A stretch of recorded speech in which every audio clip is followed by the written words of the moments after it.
नमस्कार, मैं हूं दीपक विशाल और आप देख रहे हैं बिग टीवी 9। चूँकि अब पॉडकास्ट की शुरुआत हो गई है बिग टीवी 9 पर और आप लगातार पॉडकास्ट देखते आएंगे। लेकिन उससे पहले मैं आपको ये बता दूं कि बिग टीवी 9 उन तमाम कलाकारों से जुड़ी हुई चीज़ों को लेकर के आपके सामने आएगी। साथ ही साथ हर क्षेत्र के जो माहिर लोग हैं उनके लिए भी एक अच्छा प्लेटफॉर्म होगा और उनकी भी बातों को एक अच्छे स्तर पर रखी जाएगी। तो फिलहाल हमारे साथ स्टूडियो मौजूद हैं राघवेंद्र रघु, जो कि एक गीतकार हैं और संगीतकार भी हैं। इन्होंने सैकड़ों हजारों गाने लिखे हैं भोजपुरी और हिंदी का। तो इनसे हम आज चर्चा करेंगे और बहुत सारी चीज़ों पर हम लोग बात करेंगे और जानने की कोशिश करेंगे कि किस स्तर का इनकी जर्नी रही है लाइफ की और क्या क्या इन्होंने किया। बहुत बहुत स्वागत है राघवेंद्र जी। जी नमस्कार।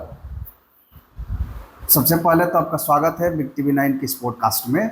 और पहले ये बताइए कि आप संगीत की दुनिया में कब से हैं और क्या क्या रहा है चुनौतियाँ और किस तरह की जर्नी रही आपकी। मुझे लग रहा है कि संगीत की दुनिया में मैं बचपन से ही हूँ, इसलिए कि जब मैं जिस परिवेश में मेरा जन्म हुआ वहाँ संगीत का माहौल बहुत अच्छा था।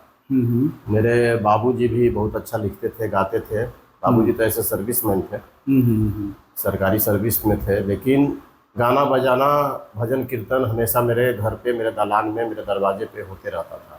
बाबूजी को जब भी छुट्टी मिलता था तो हर पर्व त्यौहार में गांव जाते थे हम लोग, तो वहाँ भजन कीर्तन का कार्यक्रम होता था दालान में, और पूरे गांव जवार से लोग आते थे और वहाँ शरबत बनता था, प्रसाद बनता था, खीर पूड़ी बनता था सीजन के हिसाब से। कभी पुआ पूड़ी बना बट रहा है, भोजन चल रहा है और कीर्तन का कार्यक्रम चल रहा है, रात रात भर कीर्तन होता था। तो इस माहौल में हम पले बढ़े हैं। तो मेरे मतलब समझिए मेरे खून में है संगीत। अभी आपने जो बात कही कि जब घर कीर्तन होता था और तमाम तरह के पकवान बनते थे, गांव के तमाम लोग जुटते थे, अब वो कल्चर धीरे धीरे कहीं ना कहीं ख़त्म हो रहा है जी। और क्यों, ऐसा क्यों हो रहा है? कि क्या लगता है कि क्या वो फिर से कल्चर आनी चाहिए जिसमें कि एक साथ सारे लोग जुटें और कीर्तन करें, गाना गाएं, होली, चैता, ये तमाम तरह की जो बिहार में ये मनाई जाने वाली जो चीज़ें हैं। मुझे याद है बचपन में मैट्रिक से पहले मैं गांव में था। तो होली में जब फागुन चढ़ता था, फागुन की शुरुआत होते ही मतलब कि फगुआ गवाना शुरू हो जाता था और रात भर फगुआ गवाता था, जोगीड़ा गवाता था। हम लोग भी बच्चा अपना बाल मंडली के साथ ढोलक वोलक झाल उल लेके अपना, हम लोग भी जैसे आता था उसका मुखिया हम रहते थे आगे आगे, और मेरे मित्र लोग रहते थे, 8-10 लड़का हम लोग रहते थे और सब कोई हम लोग फगुआ गाते थे। बड़ा मंडली आगे आगे चलता था और उनके 10 मकान पहले पीछे हम लोग चलते थे। और हम लोग भी रात रात भर जगे रहते थे, दरवाजे दरवाजे जाके फगुआ गाते थे, जोगीड़ा गाते थे, डांस करते थे, नाचते थे, गाते थे, मस्ती करते थे, और किसी के दरवाजे पे भी जाके कुछ भी मांग के खा लेते थे।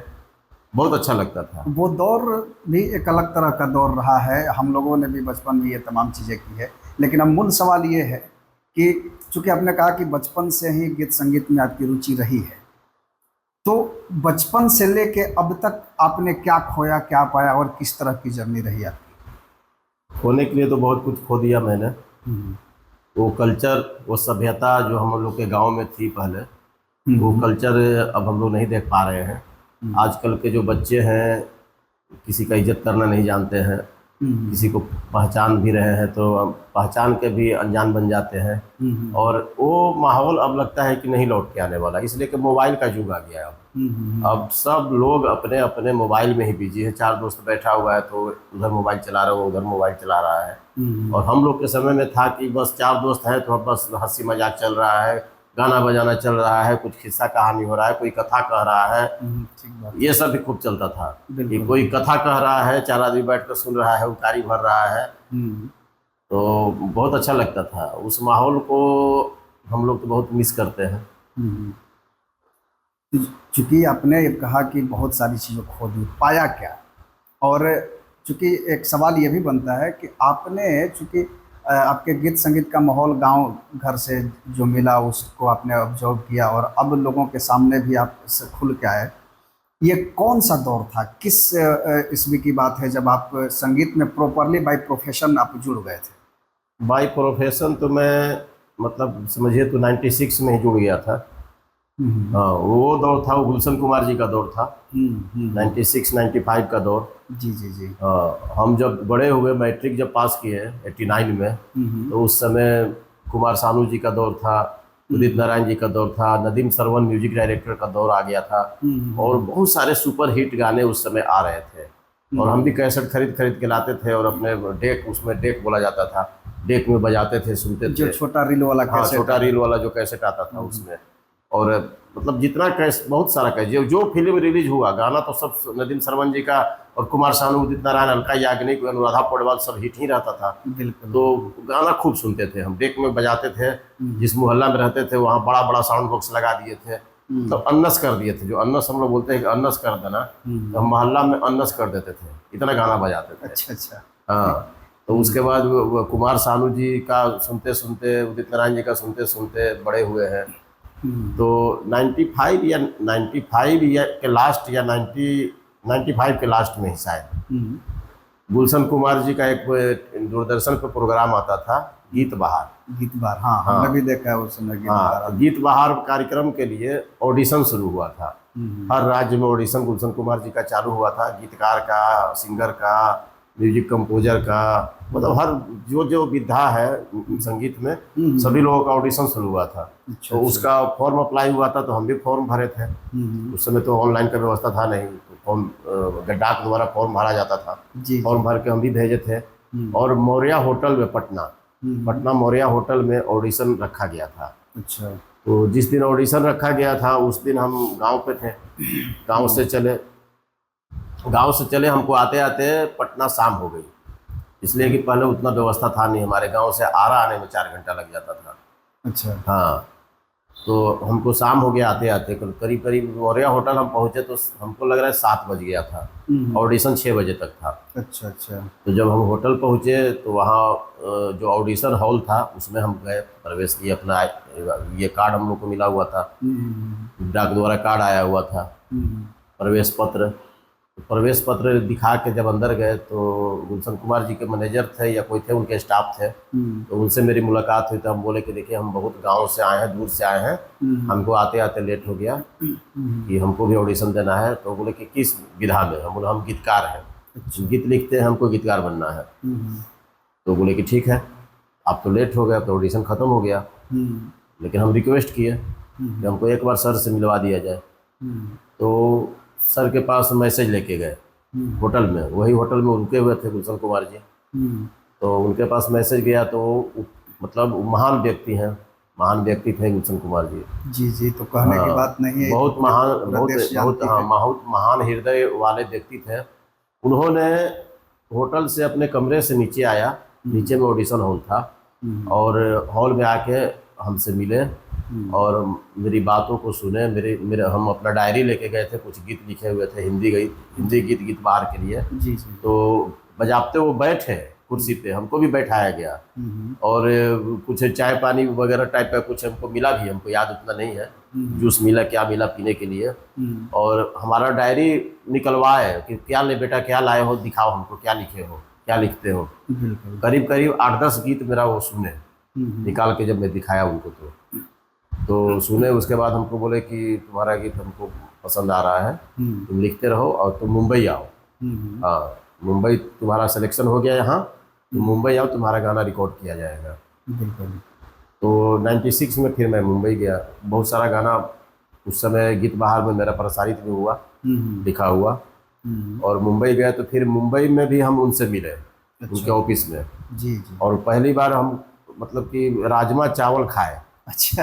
हाँ, गुलशन कुमार जी ने मंगाया। मतलब ये कि गांव से आप उठ करके जब पटना है, तो पटना में राजमा चावल का कल्चर है, कल्चर नहीं है, तो आप फिर बम्बई राजमा चावल। हाँ, बम्बई गए तो वहाँ पे अब उस दिन का एक मेरे साथ घटना हुआ जो अभी तक हम भूले नहीं है, कि हम लोग बैठे हुए थे, एक रूम था, एडिटिंग रूम। अच्छा। एडिटिंग रूम में बैठे हुए थे, हमको बैठाया गया, हम किसी के ये परिचय से ही गए हुए थे।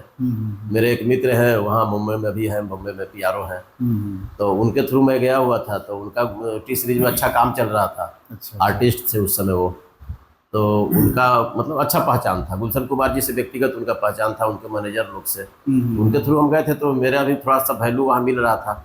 हाँ, तो हम एक एडिटिंग रूम में बैठे हुए थे, वीडियो एडिटिंग चल रहा था, और यहाँ वहाँ पे एक व्यक्ति ने मुझसे बोला कि ये मेरा गाना है, मेरा गाना सुनिए तो कैसा लग रहा है, कि मैं एक सिंगर हूँ।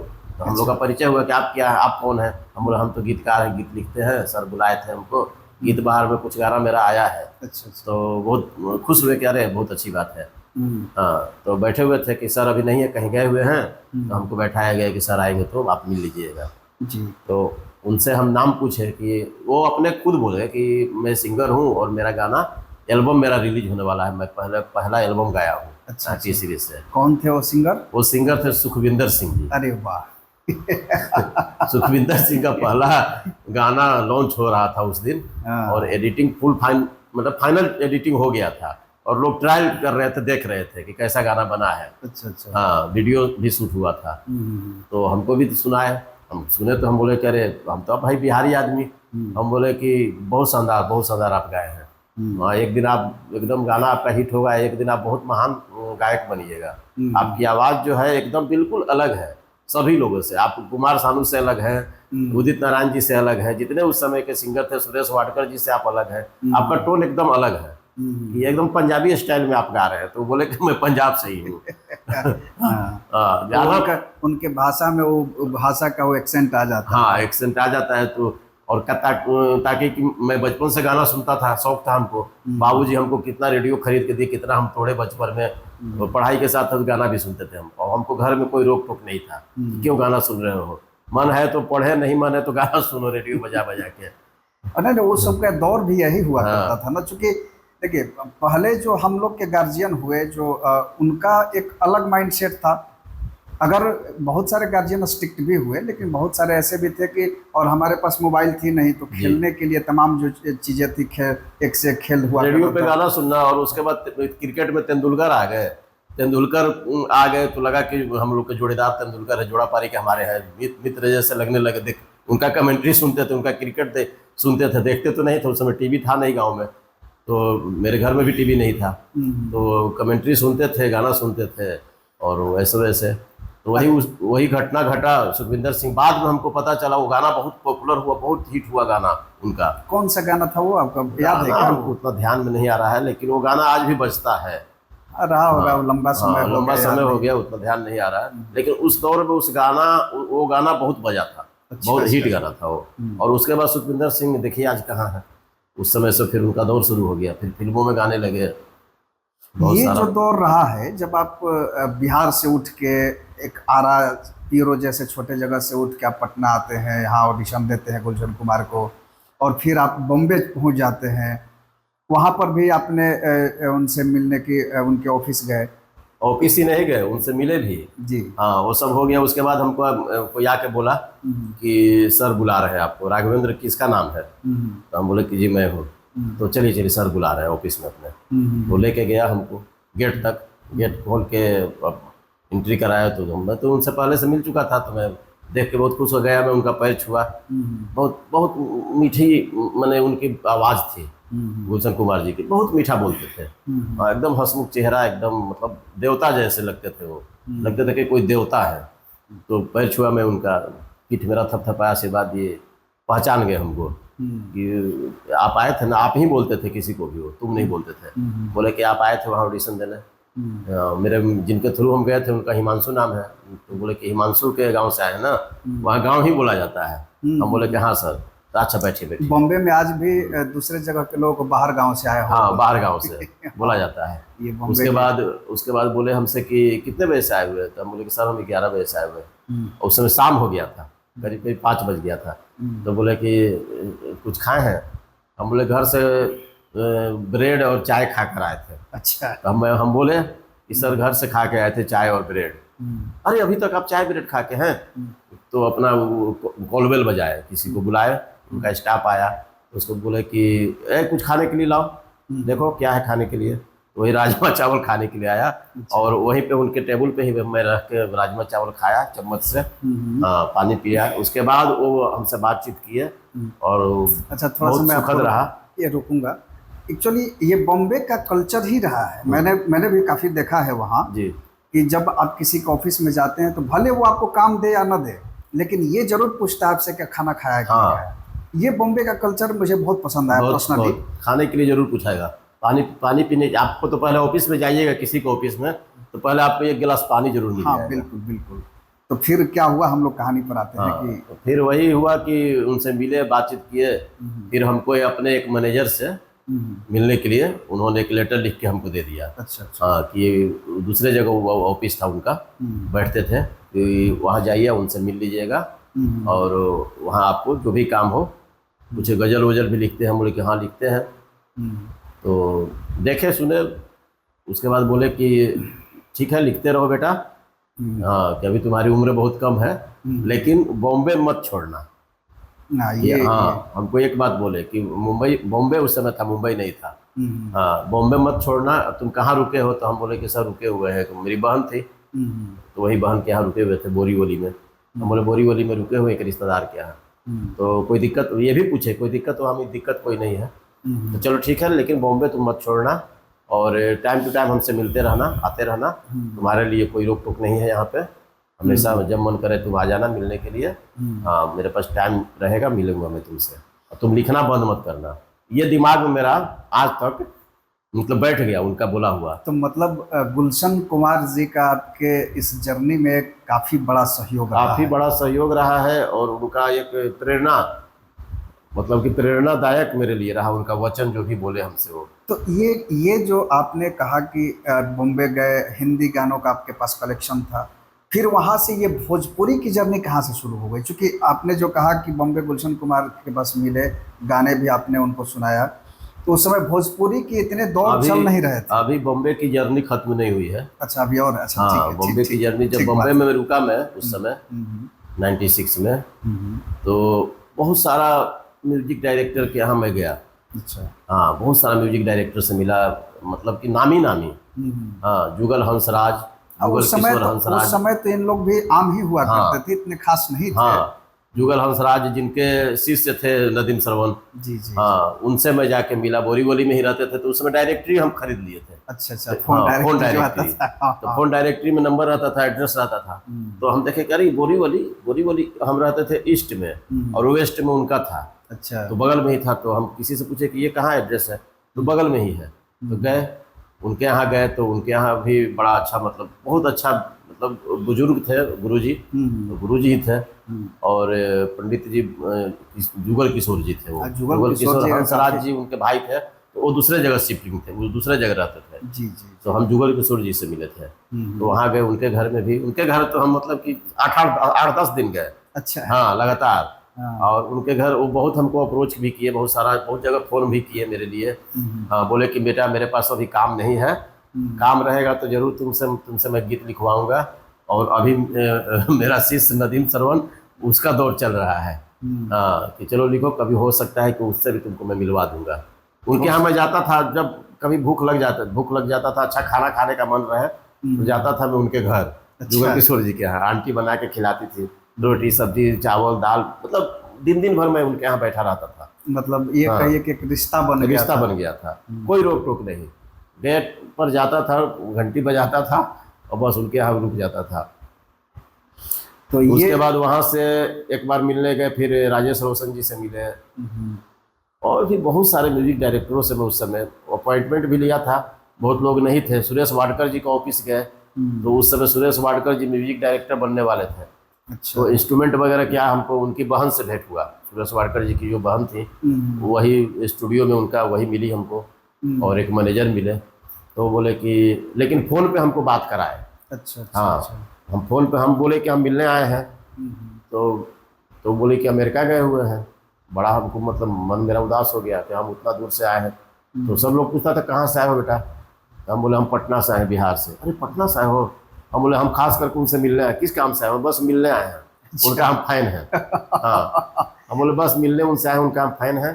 तो नहीं सिर्फ मिलने। हम बोले कि बस हम कुछ लिखते उखते भी हैं।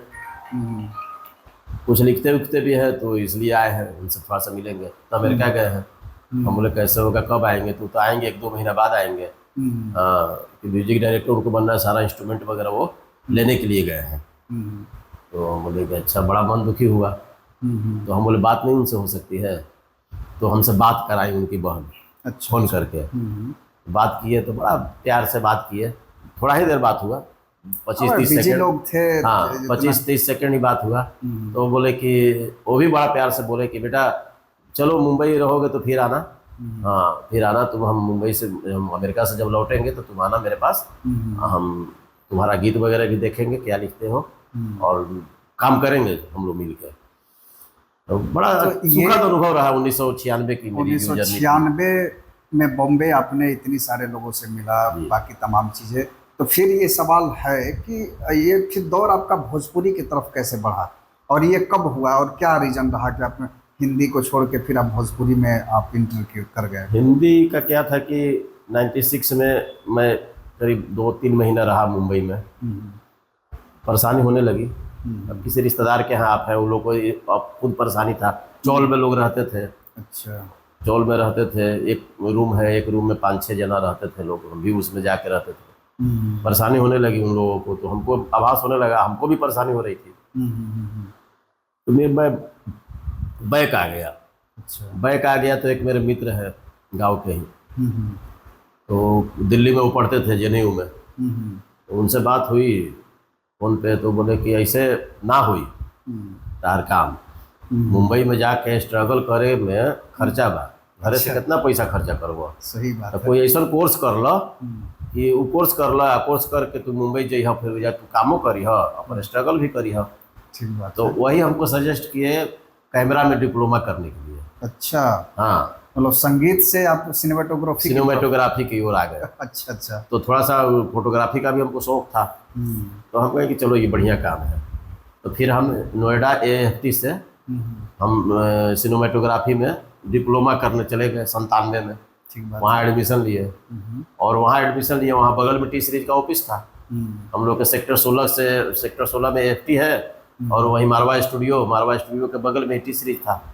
टी सीरीज में भी हम जाते थे कभी कभी, कोई किसी का रिकॉर्डिंग चल रहा है, किसी का कुछ चल रहा है, उस समय भोजपुरी गाना बहुत चल रहा था। मतलब जानने की जिज्ञासा हमेशा रहती हाँ, रिकॉर्डिंग वगैरह, इसलिए कि मुंबई में थे तो विविध भारती में हम गए थे पहली बार, रिकॉर्डिंग कैसे होता वो बर्ली जो ऑफिस हाँ, है, बर्ली जो ऑफिस है, बर्ली ऑफिस में। तो वहाँ हम देखे थे कि विविध भारती में ये लता जी का केबिन है, लता मंगेशकर यहाँ गाती थी, रफ़ी साहब आते थे यहाँ गाते थे, किशोर दा यहाँ गाते थे, उन लोगों का प्रोग्राम हमेशा होते रहता था। पूरा स्टूडियो घूमे हम, पहली बार स्टूडियो देखे थे जीवन में, ये स्टूडियो होता क्या है।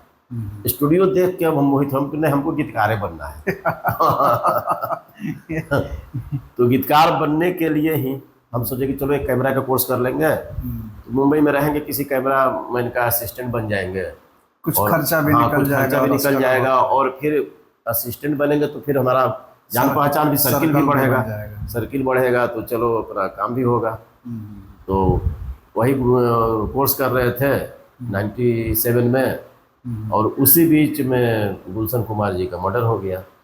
ये तो काफी दुखद घटना मर्डर हुआ जिस दिन, सब खबर फैला, न्यूज जब फ्लैश हुआ, हम जब सुने तो हम फुट फुट कर रोने लगे। अब हमको लगा कि अब तो जिनके आशा पे हमको मुंबई जाना था, जो हमको भरोसा दिलाए थे कि बेटा गीत लिखना छोड़ना मत, अब मुंबई मत छोड़ना, तो अब तो मेरा सपना चकनाचूर हो गया। अब हम जाएंगे तो किसके पास जाएंगे, ना किसी से जान पहचान, ना कुछ, तो सपना चकनाचूर हो गया। उसके बाद फिर हम गए मुंबई गए, उसके बाद बहुत दिनों के बाद मुंबई गए, नहीं गए, फिर हम बैक आ गए घर। बाबूजी भी बीमार रहने लगे, 99 में बाबूजी एक्सपायर कर गए। अच्छा। एक्सपायर कर गए तो फिर हम मतलब बैक ही आ गए घर पे, फिर पटना आ गए, पटना में फैमिली के साथ रहने लगे। तो पटना में फैमिली के साथ रहने लगे। तो ये फैमिली के साथ मीन्स क्या, आपकी शादी हो चुकी थी? हाँ, शादी हो चुकी थी, शादी मेरी 93 में ही हो चुकी थी। अच्छा, मतलब आप स्ट्रगल करने से पहले ही आपकी शादी हो गई थी, और एक बेटा भी था मेरा। अच्छा अच्छा। हम जब 96 में मुंबई गए थे तो बेटा था मेरा एक साल का। तो फिर पटना में आए तो क्या रहा यहाँ की जर्नी? पटना में जब आए तो यहाँ कुछ लोगों से जान पहचान हुई, स्टूडियो में यहाँ ढूंढना शुरू कर दिया कि भाई पटना में स्टूडियो है कि नहीं, हमको पता नहीं था। तो स्टूडियो तो मैं मुंबई देख के आया था, और फिर नोएडा में जब मैं था तो वहाँ भी स्टूडियो था हम लोग का, मारवा स्टूडियो। वहाँ भी रिकॉर्डिंग वगैरह ये सब होता था, डबिंग, फिल्म का डबिंग ये वो। इसलिए कि मारवा स्टूडियो जो हमारे गुरु थे वो अनिल कपूर के जीजा जी हैं। अच्छा। हाँ, तो बड़े बड़े हस्तियों के साथ मैं रहा, बड़े बड़े मेरे गुरुजनों का साथ रहा, जो बड़े बड़े हस्ती हैं उन लोगों का साथ रहा। मेरा जो कैमरामैन, मेरे जो कैमरा के जो गुरुदेव थे, तो वो बहुत बड़े बड़े फिल्मों के मतलब कैमरामैन रह चुके हैं, जैसे प्रेम रोग और राम तेरी गंगा मैली। मतलब कि राज कपूर की लगभग जितनी फिल्में हैं उसमें एक राज साहब करके कैमरामैन थे। कैमरामैन उनके राज साहब ही रहते थे, और राज साहब को असिस्टेंट थे, चीफ, मतलब कि chief camera manager, chief camera assistant जो होता है, तो वो थे हम लोग के जो गुरुदेव थे। तो उनसे शिक्षा मिला, हम लोग को बहुत बारीकी से सब सिखाते थे। तो अच्छा अनुभव रहा वहाँ से। बिल्कुल बिल्कुल। तो जब वहाँ से जब हम पटना बैक आए, पटना जब फैमिली लेके रहने लगे, तो यहाँ फिर भोजपुरी का दौर शुरू हो गया। एक मेरे मित्र स्टूडियो बनाए हुए थे, उनसे दोस्ती हो गई। एक मेरा मित्र है तो जान पहचान करा दी कि चलो मेरा एक दोस्त का छोटा भाई है, मुंबई से आया है, स्टूडियो यहाँ बनाया है। तो उनसे मेरा जान पहचान हुआ। उनसे जब जान पहचान हुई तो वो बोले कि यहाँ हिंदी का काम तो नहीं है, आपका घर कहाँ है? हम बोले घर तो मेरा आरा जिला है। तब तो आप भोजपुरी जानते होंगे। मैं एकदम बहुत बढ़िया से। तो भोजपुरी लिखिए। हाँ, तो उन्होंने ही हमको भोजपुरी में फिर एंट्री दिलाया। पहली बार देवी गीत में लिखा, दुर्गा माता का। और ये कब का साल रहा होगा जब आपने पहला गाना लिखा था? 2003। अच्छा, 2003। 2003। बहुत गैप हो गया ना, लंबा। 96 के बाद फिर शुरुआत हुआ मेरा 2003 में। उसके बाद हम 96 97 के बाद मैं जा नहीं पाया। बाबूजी बीमार रहने लगे, बाबूजी डेथ कर गए। उसके बाद एक बेटी भी जन्म ले ली, तो फिर मैं जा नहीं पाया दोबारा। तो भोजपुरी में अब तक आपने कितना गाना लिख चुका होगा? अब तक की जर्नी 2003 से 2024 तक का जो जर्नी है, इसमें कितने गाने आपने लिखे होंगे और किस किस बड़े सिंगरों के साथ, छोटे सिंगरों के साथ कितना रहा है आपका? लग रहा है 3-4 हज़ार गाना तो जरूर लिख दिए होंगे अभी तक हम। 3-4 हज़ार गाना आपने, और वो रिलीज भी हुआ? हाँ, सब रिलीज हुआ बहुत सारा। पहले तो कैसेट का सीडी का दौर था। हाँ, कैसेट के ज़माना में भी हम गाना लिखे हैं, और सीडी के ज़माना में भी गाना लिखे हैं। सीडी हम लोग बेचने भी जाते थे, सीडी सिंगरों के साथ। उस समय बड़ा उल्लास रहता तो था। सब करते थे। मेरे ख्याल से लगता है कि जितने भी अभी टॉप में सिंगर हैं ये सारे लोग सीडी और सब वो जो कैसेट आता था वो डिस्ट्रीब्यूट हम लोग करने पोस्टर साटते थे, घूम घूम के हर छोटे छोटे बाजार पे, गुमटी पे पोस्टर साटते थे। अभी नए जनरेशन के जो सिंगर्स हैं इनको नहीं समझ में आएगा, क्योंकि ये तो डायरेक्ट यूट्यूब में आ चुके हैं। हाँ, उस समय यूट्यूब का जमाना नहीं था, वो दौर नहीं समझ पाए। हम लोग चलते थे पटना से गाड़ी बुक करके, आरा होते, सासाराम होते, उधर से झारखंड में घुस जाते थे। उधर सब जगह पोस्टर चिपकाना, सीडी बांटना, ट्रक वाले को रुकवा कर ट्रक में सीडी देना कि हमारा गाना बजाइए भैया, बस में सीडी देना कि मेरा गाना बजाइए। तो इतना गाना लिखने के बाद राघवेंद्र रघु गुमनाम क्यों है? गुमनाम इसलिए है कि हम बड़े बड़े सिंगरों के पिछलग्गू बन के नहीं चले। हाँ, मतलब भोजपुरी में ये ट्रेंड तब भी था 2003 में। हाँ, उस समय भी था। बड़े सिंगरों के पिछलग्गू बनिए तो आपका कुछ भला होगा। हाँ। क्योंकि मुझे जहाँ तक लग रहा है कि 2-3 हज़ार गाने लिखने के बाद कोई इंसान, इंडस्ट्री का कोई ऐसा पर्सन होगा नहीं जो उनको नहीं पहचान रहा होगा पर्सनली, लेकिन एक फेम नहीं बना पाए जो आजकल के नए नए लड़के बना पा रहे हैं। तो इसका कहीं ना कहीं आपको मलाल जरूर रहा होगा जी। तो क्या लगता है कि क्या रीज़न रहा है इसका? रीजन यही लग रहा कि बहुत बार हमको ऑफर मिला कि फलना सिंह के लिए आप गाना लिख दीजिए, फलना यादव के लिए गाना लिखिए, चलिए मिलवा देते हैं। हाँ, चलिए मिल लीजिएगा, बोलिए। लेकिन ये चलिए मिल लीजिए ये हमको अच्छा नहीं लगता था। हाँ। पवन सिंह जी से आपने मिला है कभी? हाँ, मिले हैं। कैसे मुलाकात हुई थी उनसे? बस ऐसे ही मुलाकात हुई, लेकिन हम बोले नहीं उनसे कभी हाँ कि मेरा गाना गाइए और मेरे लिए, मतलब आपके लिए हम लिखना चाह रहे हैं। खेसारी लाल यादव से? खेसारी लाल को तो हम रिकॉर्ड भी किए हैं। अच्छा। हाँ, इसलिए कि हम रिकॉर्डिस्ट भी, आज के डेट में तो हम रिकॉर्डिस्ट भी हैं। अच्छा, अच्छा। हाँ, तो गीत लिखने के साथ साथ रिकॉर्डिंग का भी काम हम करना शुरू कर दिए। तो ये कब का दौर रहा होगा जब आपने रिकॉर्ड? 2012-13 में हम खेसारी लाल को, पवन सिंह को तो नहीं, पवन सिंह को 2009-10 में रिकॉर्ड किया गया था। उस समय हम रिकॉर्डिस्ट नहीं थे। अच्छा। हाँ, वो मतलब दूसरे आप थे स्टूडियो, वहाँ? हाँ, लेकिन हम वहाँ थे, छठ का गाना हो रहा था रात में, हम्म। रात में रिकॉर्डिंग चल रही थी तो हम थे वहाँ पे। उस समय बहुत सारा हम लोग का हंसी मजाक हुआ, गपशप हुआ। तो खेसारी के लिए जब आप रिकॉर्ड खेसारी को कर तो मैं रहे थे, रिकॉर्ड भी किया हूँ, मेरा छोटा मोबाइल में फोटो भी हम खींच के रखे थे। उस समय छोटा मोबाइल था, तो इतनी वो कैमरा ये वाला। वो दौर रहा होगा जब खेसारी अब उभर रहे थे, हाँ, खेसारी उभर रहे थे तब इतने 2012 में। चर्चित नहीं रहे हाँ, होंगे। चर्चित हो गए थे, 2-3 फिल्म उनकी आ गई थी उस समय। अच्छा अच्छा अच्छा। हाँ, 2-3 फिल्म आ गई थी, लेकिन इतने चर्चित नहीं थे कि खेसारी लाल है। हाँ, एक सिंगर है खेसारी लाल, तो भाई चलो एक दो फिल्म भी उनकी आ गई थी। आपको क्या लगता है कि भोजपुरी इंडस्ट्री, ऐसा नहीं लगता है कि कुछ गिने चुने लोगों के बीच ही इर्द गिर्द घूम रही है? जी। मैं डायरेक्ट बोलता हूँ कि पवन सिंह, खेसारी लाल यादव, अगर महिला की बात करें तो शिल्पी राज है, और एक आध दो सिंगर, ये इन लोग के इर्द गिर्द ही पूरे भोजपुरी इंडस्ट्री घूम रही है। ऐसा क्यों हो रहा है? क्या भोजपुरी में अच्छे सिंगरों की कमी हो गई है या अच्छे लेखकों की कमी हो गई है? क्या समस्या है? समस्या ये गुटबंदी है, सबका अपना अपना गुट है, और उस गुट में दूसरे का एंट्री हो नहीं पाता है, अच्छे लोगों का। लेकिन गुट तो एक ही पर्सन का होगा ना। अगर मान लीजिए कि पवन सिंह का गुट है तो पवन सिंह को ही लोग सपोर्ट कर रहे हैं, खेसारी का गुट है तो खेसारी लाल यादव को ही सपोर्ट कर रहे हैं। लेकिन इसके अलावा भी तो तमाम बहुत सारे सिंगर हैं, ये क्यों नहीं आ रहे हैं? देखिए, बहुत सारे सिंगर हैं जो अभी उनका भी गाना मतलब सैकड़ों मिलियन जा रहा है। बहुत सारे सिंगर का आप गाना देख रहे होंगे। हाँ, तो उनका ज़्यादा नाम नहीं है, लेकिन उनका गाना अच्छा बजता है मार्केट में, और 100, 200, 500 मिलियन तक जाता है उनका व्यूअर्स, ऐसा नहीं है। नीलकमल सिंह है, नीलकमल रितेश सिंह पांडे है, भी अभी गए हुए चांद हैं। बाबू एक है, नया सिंगर लड़का आ गया है। अच्छा अच्छा। चांद बाबू जिसका वीडियो मनी मिराज करते हैं, तो उनका भी गाना, हम चांद बाबू से भी हम पर्सनली मिल चुके हैं, मेरे स्टूडियो के बगल में आते थे, जान पहचान हुई थी। बहुत अच्छा लड़का है, तो उसका भी गाना, चांद बाबू का भी गाना मिलियन में जाता है। तो कुल मिला के अगर ये देखें कि भोजपुरी इंडस्ट्री में एक सवाल तो बनता है हमेशा कि हमेशा अश्लीलता को लेके, वल्गरिटी को लेके, इन तमाम चीज़ों पर सवाल उठते रहते हैं। लेकिन जो बड़े सिंगर्स हैं, जो आज के दौर के एक आइडियल माने जाते हैं, जिनको देख करके पीछे नए नए सिंगर्स आते हैं, उनको अपना आइडियल मानते हैं, उन्हीं के पद चिन्हों पर चलते हैं, तो क्या लगता है कि भोजपुरी को अगर सही डायरेक्शन दिया जाए तो ये एक अच्छा इंडस्ट्री हो सकता था? क्योंकि पहले भी अगर हम बात करें 80s की, 90s की, तो मुझे नहीं लगता कि कोई ऐसा फिल्म, मोस्टली फिल्म होता था जिसमें भोजपुरी गाने हुआ करते थे। गोविंदा का सरकाई लोखटिया, अमिताभ बच्चन खाई के पान बनारस बनारस वाला, वाला, और भी तमाम, लता मंगेशकर, मोहम्मद रफ़ी सभी साहब, लोग आए हैं, तो सभी ये लोग। तमाम लोग भोजपुरी गीत गाते थे। और उस समय भोजपुरी का एक लेवल हुआ करता था, एक दौर हुआ करता था, और लोग पूरे इंडिया लेवल पर उसको पसंद करते थे। भोजपुरी फिल्में भी बनती थी उस समय। हाँ, नदिया के हाँ, पार। नाजिर हुसैन साहब थे प्रोड्यूसर डायरेक्टर, बहुत अच्छे अच्छे फिल्में बनाए हैं। और लक्ष्मण साहब आदि जी गीतकार थे, संगीतकार थे, बहुत अच्छे अच्छे गीत लिखे हैं। तो वो दौर क्या फिर से वापस नहीं आ सकता है कि भोजपुरी के सिंगर्स के गाने हिंदी फिल्मों में, बॉलीवुड में और तमाम इंडस्ट्री में बजे, पूरे देश भर के लोग उसे सुने? क्या ये दौर नहीं आ सकता है? दौर तो देखिए, शुरुआत तो हो गई है पवन सिंह जी के द्वारा।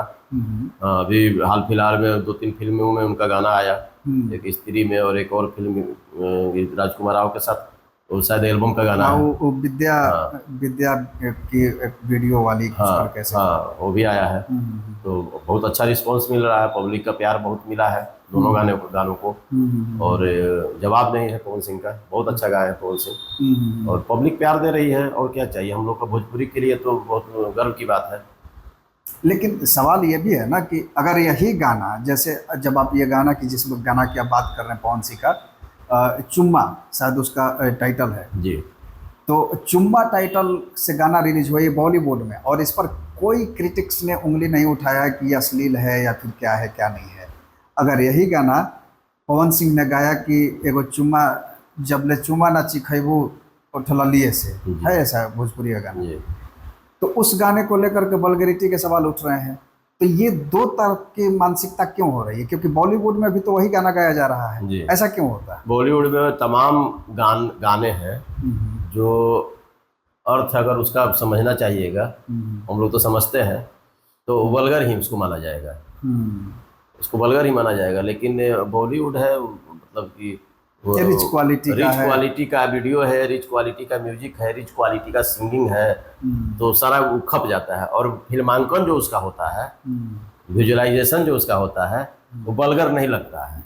और वही भोजपुरी में गाना लोग बनाते हैं वीडियो, तो चुम्मा है तो चुम्मा दिलवाएगा, चुम्मा है तो मतलब वैसा वैसा गाना के बोल पे लोग सोचता है कि बस वैसा वैसा हरकत हम करवाएं, तो वल्गर बन जाता है गाना। कैसे सुधारा जाए इसको?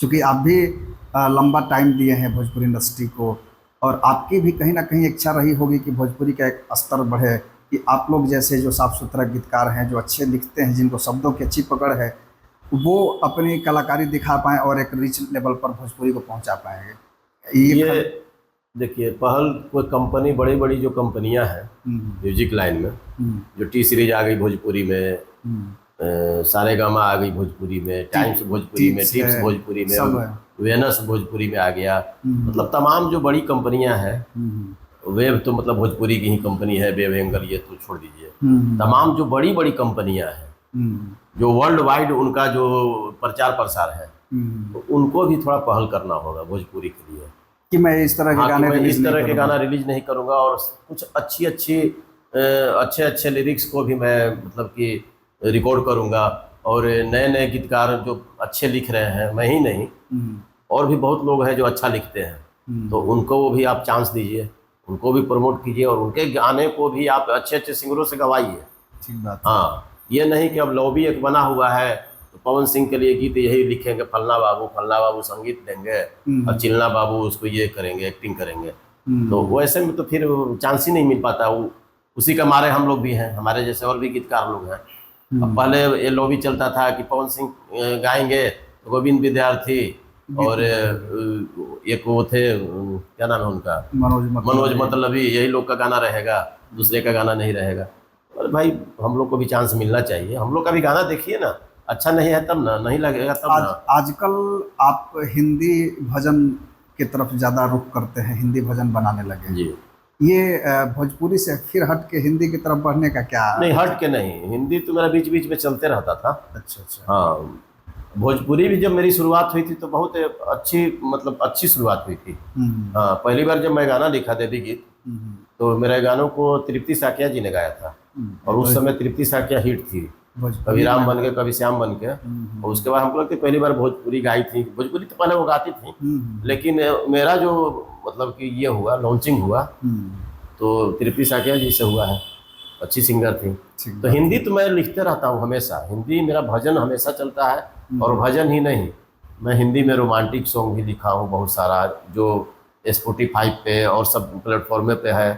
अभी 2 साल पहले मैं लिखा था सारेगामा टोन के लिए, बहुत सारा गाना हिंदी में, हिंदी भजन भी मैं लिखा था, हिंदी रोमांटिक सॉन्ग भी, हिंदी सैड सॉन्ग भी, और अच्छे अच्छे सॉन्ग है। आप तो सुना है आपने? हाँ, आपको तो मैं सुनाया हूँ, आपके काफ़ी सारे गाने हमने सुने हैं। तो बहुत अच्छे मतलब लिरिक्स है मेरा लिखा हुआ, ऐसा नहीं है। मैं तो हिंदी लिखता रहा, हिंदी मेरा पहला प्यार है। हाँ, भोजपुरी तो मेरा मतलब अपना मदर टंग है, भोजपुर जिला में मेरा जन्म हुआ है, मेरा घर द्वार है, तो भोजपुरी तो मेरा, हमको लगता है कि भोजपुरी के लिए तो हमको कुछ सोचना ही नहीं है, भोजपुरी तो चलते चलते लिख लेंगे, वही होता है। लेकिन हिंदी के लिए थोड़ा मेहनत करना पड़ता है। हिंदी भजन मैं अभी लिख रहा हूँ खूब, और हिंदी भजन का डिमांड भी मेरे पास अभी बहुत ज़्यादा आ रहा है। हाँ, तो अगर आपसे कोई संपर्क करना चाहे, अगर किसी को गीत चाहिए, क्योंकि भोजपुरी इंडस्ट्री में गीतकारों की कमी है, अच्छे गीतकार मिल नहीं रहे हैं साफ सुथरा, या हिंदी में भी किसी को अगर गीत चाहिए तो कैसे संपर्क करें आपसे? संपर्क हमसे कर सकता है, मेरे गूगल पे मेरा RK रिकॉर्डिंग स्टूडियो है, उस पर भी नंबर होगा, और उसके बाद यूट्यूब पे मेरा एक चैनल है विष्णु म्यूजिक, एक भक्ति का चैनल है विष्णु भक्ति, वहाँ भी मेरा नंबर मिल जाएगा, और आपके माध्यम से बिग TV 9 के माध्यम से भी मेरा नंबर मिल जाएगा, और नंबर फ्लैश कर दिया जाएगा, आप फ्लैश कर दीजिएगा मेरा नंबर। तो जो भी दर्शक देख रहे हैं, अगर आप भोजपुरी या हिंदी के गाना चाहते हैं, और आपको लगता है कि आप गाना अच्छे गाना गाने के शौकीन हैं, अच्छे गाना गाना चाहते हैं, तो आप राघवेंद्र रघु जी से कांटेक्ट बनाइए और इनकी प्रतिभा का लाभ उठाइए। अब हम लोग आखिरी दौर में चलते हैं। पटना में सर एक कहावत भी है, पटना के लोग बोलते हैं म्यूजिक लाइन के, हाँ। कि अगर भजन लिखवाना है तो रघु जी से संपर्क कर लो, अच्छा भजन चाहिए तो रघु जी से लिखवा लो। तो आप लोग भी लाभ उठाइए, क्यों पीछे हैं? रघु जी से संपर्क कीजिए, राघवेंद्र रघु जी से, और गाना लिखवाइए। अब हम लोग पॉडकास्ट के आखिरी पड़ाव में हैं और हम लोग अब चूंकि कुछ चीज़ों पर जानना चाहेंगे। जैसे आप भोजपुरी के उन तमाम सिंगरों से मिले होंगे, नए पुराने सब तरह जी के जी। लोग। क्या लगता है कि अभी जिस तरह के विवाद सोशल मीडिया पर चलते आ रहे हैं, जैसे सिंगर है, किसी डांसर के साथ उनका अफेयर चलता है, फिर बाद में ये लोग लाइव आते हैं और एक दूसरे को गाली गलौज करते हैं, उनको गलत ठहराते हैं, तो ये क्या है? इसको ये कैसे देखना चाहते हैं आप, कैसे देखते हैं? मुझे लगता है कि शिक्षा का अभाव है बस। ठीक बात। शिक्षित लोग जो है बॉलीवुड में, हम्म, बॉलीवुड में जितने सिंगर हैं सब शिक्षित हैं, पढ़े लिखे हैं। वहाँ तो हम कभी विवाद नहीं देखते हैं। कभी आप नहीं सुने होंगे कि उदित नारायण और कुमार सानू में झगड़ा हो गया, अलका याग्निक और अनुराधा पौडवाल में झगड़ा हो गया। अगर होता भी होगा तो ये चीजें बाहर नहीं बाहर नहीं आती हैं, न्यूज़ फ्लैश नहीं होता है। और किसी दूसरे किसी पे वो लोग किसी के बारे में उल्टा सीधा नहीं बोलता है, लोग मीडिया के सामने आके गाली गलौज नहीं करता है लोग। ठीक बात है। ये तो मैं देखा हूँ। तो बेसिकली भोजपुरी इंडस्ट्री में शिक्षा के अभाव के कारण ये चीजें मैं तो यही होती बोलूँगा सब सिंगर से, मेरे पास जितना सिंगर आते हैं मैं बोलता भी हूँ हैं। कि पढ़ाई लिखाई भी बहुत ज़रूरी है। पढ़ाई भी करो सिंगिंग के साथ साथ, और सिंगिंग सिर्फ बस गाने आ रहा है तो वो नहीं, सीखो, म्यूजिक सीखो। अब तो म्यूजिक सीखने का फायदा भी मिल रहा है सर। हाँ, टीचर बन सकते टीचर हैं। नौकरी हो जा रहा है। देखिए मेरे कितने मित्र लोग और कितने मेरे शिष्य लोगों का भी इस बार नौकरी हुआ है म्यूजिक टीचर में, और सभी लोग खुशहाल हैं। तो म्यूजिक का पढ़ाई होता है, तो म्यूजिक जैसे IE BA MA करते हो, वैसे म्यूजिक में भी IE BA MA होता है। तो म्यूजिक में भी पढ़ ना लो यार, पढ़ लोगे तो भविष्य बन जाएगा। मान ली गाना हिट होगा कि नहीं होगा, कब तुम स्टार बनोगे इसकी गारंटी नहीं है। अब अभी जब तक पवन सिंह खेसारी हैं, दूसरे को स्टार बनने नहीं देंगे, इसलिए कितना अच्छा ये लोग गा रहे हैं। तो मैं मतलब ऐसे नहीं बोल रहा हूँ, बहुत अच्छे गा रहे हैं। मैं दोनों का प्रशंसक हूँ, मैं दोनों का गाना खूब सुनता हूँ, नीलकमल का भी सुनता हूँ। जो भोजपुरी में जितने भी अच्छे गाते हैं मैं सभी लोगों का मतलब कि फैन हूँ। तो आज के लिए ये काफ़ी है। और हमारे साथ राघवेंद्र रघु जी हैं, जो संगीतकार भी हैं और गीतकार। इन्होंने हिंदी भोजपुरी तमाम भाषाओं में अपनी सेवाएं दी है, लोगों को गाने दिए हैं गाने के लिए। चूँकि बिग TV 9 अब से लगातार आपके सामने इस तरह के पॉडकास्ट लेकर के आते रहेगी, और आप अपना प्यार देते रहिए। कमेंट में ज़रूर बताया कीजिए कि और चीज़ों में क्या सुधार करने की ज़रूरत है, क्योंकि आपके सहयोग से ही ये तमाम चीज़ें हो सकती है। और हम उन तमाम कलाकारों को इस प्लेटफॉर्म पर ज़रूर लेकर के आएंगे। कमेंट बॉक्स में ही बताइए कि आप किन से मिलना चाहते हैं, किन की बातों को सुनना चाहते हैं, और किस तरह के सवाल आप उनसे पूछना चाहते हैं। मैं उन कलाकारों से ज़रूर पूछना चाहूँगा। तो फिलहाल के लिए दीजिए इजाज़त, और बहुत बहुत धन्यवाद राघवेंद्र जी आने के लिए। आपको भी बिग TV 9 आप लोग देखते रहिए, और ढेर सारा प्यार दीजिए बिग TV 9 को, और लाइक कीजिए, कमेंट कीजिए, शेयर कीजिए, सब्सक्राइब कीजिए, और हम लोगों को आशीर्वाद दीजिए। चलिए, बहुत बहुत धन्यवाद, नमस्कार।